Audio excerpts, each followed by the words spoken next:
இவர் நம்ம school head மாஸ்டர்ல திரும்பி. ஹே கௌதம், குட் மார்னிங் சார். வாடா, ஏன் தயங்குற? சார் நீங்கள் ஹெட் மாஸ்டர், உங்கள் கூட ஜாக்கிங். டேய், ஹெட் மாஸ்டர்லாம் ஸ்கூலுக்குள்ள தான்டா, வெளியெல்லாம் ஃப்ரெண்டு மாதிரி தான். வா. ஃப்ரெண்டு மாதிரியா? அப்புறம் மச்சான் மேக்ஸ் டீச்சர் சார் பண்ணிட்டு பழகுது. தெரியும், அடிக்கடி ஆஃபீஸ் ரூம் கூடும்போதே.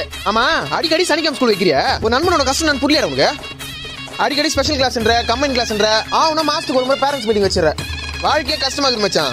படிக்கிற வயசுல என்ன கஷ்டம் தானே கேட்குறா? படிக்கிறதே கஷ்டமாக தான் இருக்குது. எக்ஸாம் டைமில் பிட் அடி கொடு, அடிக்கடி அட்டெண்டன்ஸ் செக் பண்ணாத, கிளாஸில் ஃபோன் யூஸ் பண்ணால் கண்டுக்காத மச்சான். ப்ரோக்ரஸ் கார்டில் ஆல் பாஸ் போட்டு விடு. ஸ்கூலுக்கு வரதே கஷ்டமாக இருக்கு மச்சி. அந்த சயின்ஸ் இருக்கிற ராமகிருஷ்ணன் ரொம்ப ஓவராக பண்ணுறான்டா. ஏய், யாருக்கு என்னடா பேசுற? சார் நீங்கள் தானே சார் ஹெட் மாஸ்டர்லாம் ஸ்கூலுக்குள்ளே தான், வெளியே வந்தால் ஃப்ரெண்டு மாதிரின்னு சொன்னீங்க.